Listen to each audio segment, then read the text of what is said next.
Radio Chablais, l'event. Le film Biruni, la plume des envahisseurs, projeté demain à 18h45 à Aigle, en présence des réalisateurs Noémie Verdon et Vladimir Lancard.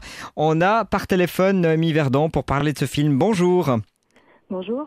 Alors, c'est un film qui met en avant un savant du XIe siècle et qui a le mérite de faire le pont entre deux grandes civilisations, l'Inde et le Moyen-Orient. Hein ? Oui, tout à fait. Alors, ce savant a une certaine importance, on imagine bien. Quelle est-elle ? En fait, comme beaucoup de savants de son époque et de cet endroit, il était très intéressé par différents domaines scientifiques, les mathématiques, l'astronomie, la géographie. Et en fait, il est représentatif d'un âge d'or du monde islamique. Et puis lui, en particulier, il a eu un intérêt pour l'Inde, quelque chose qui était très original à son époque. Et il a écrit un ouvrage sur l'Inde. Et puis, en fait, c'est une source importante pour connaître l'histoire de l'Inde. D'accord. Alors, ce chercheur, en fait, ce savant, est un alibi pour explorer une certaine question, hein ? Exactement, ouais. C'est un peu notre alibi pour, en fait, aller faire découvrir cet âge d'or islamique ici en Occident.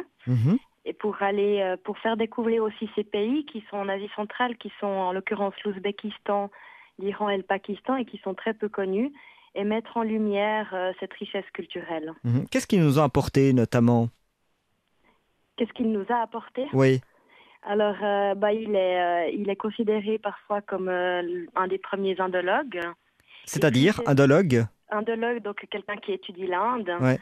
L'histoire de l'Inde, la littérature, les sciences, la langue. Et puis, il avait surtout quelque chose une originalité, c'est un esprit critique. Et ça veut dire qu'il traitait les choses d'une manière très moderne pour l'époque.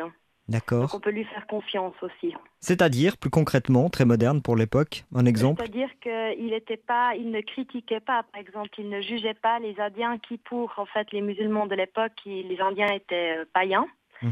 Mais pour lui, c'était pas ça qui comptait, et il reconnaissait d'autres valeurs de cette grande civilisation.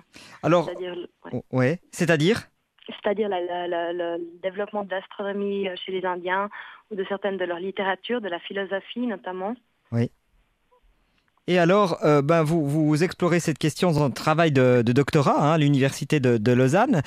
Qu'est-ce qui vous a motivé dans ce choix-là ? Alors, moi, c'était un choix personnel, c'est-à-dire que j'ai commencé à faire des études en sanskrit à l'université de Lausanne. Et puis, à un certain moment, j'avais envie de faire de l'arabe également. Et donc, ce personnage qui est écrit en arabe sur de la littérature sanskrit était particulièrement intéressant pour moi. Et alors, vous décidez de partir, c'est quoi, en 2011-2012, pour faire ce film ? Oui, on est parti en été 2012. On a tourné pendant un mois entre les trois pays, donc on n'a pas arrêté. Oui. Et puis, entre toute l'année 2012-2013, eh bien là, on a fait le montage. Et en été 2013, le film était fini. Et vous avez filmé quoi ? Alors, on a été voir les lieux de vie de Biruni, donc s'il y avait des sites archéologiques qu'on pouvait retrouver. On a rencontré des chercheurs, on a discuté non seulement de lui, mais aussi du contexte historique dans lequel il a vécu. Et on a aussi voulu, pour un petit peu alléger ce côté historique, documentaire historique, on a voulu rencontrer des gens dans la rue qui nous parlent un peu de leur histoire. Donc c'est un peu ces deux histoires, Biruni et nous, qui rencontrons les cultures actuelles de ces pays. Si vous aviez un argument à donner au public pour lui donner l'envie de venir voir le film, ce serait quoi ? Alors, venez voir ce film qui vous fera voyager et qui est unique, en fait, je pense. Voilà, unique par la portée de la question, c'est ça ? La question, la manière dont ça a été fait.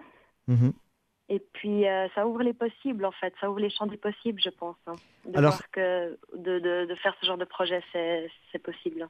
Ça s'appelle Biruni, la plume des envahisseurs. Ça fait un peu rencontre avec la 5e, 6e, 7e dimension. Oui. On a choisi un titre extrait qui pouvait être un peu peut-être provoquant, mais aussi attractif. Voilà. Le film est projeté donc demain à 18h45. Vous serez là vous-même, hein. Noémie, avec Vladimir Lancard, absolument. Le film est projeté à 18h45 à Aigle demain. Envie de donner encore l'adresse exacte? Au Cosmopolis. Au Cosmopolis, à Aigle, absolument. Ouais.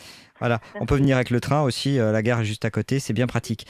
Oui. Merci beaucoup de nous avoir parlé de ce film projeté demain. Merci à vous. À bientôt. Au revoir. Au revoir. Radio, radio.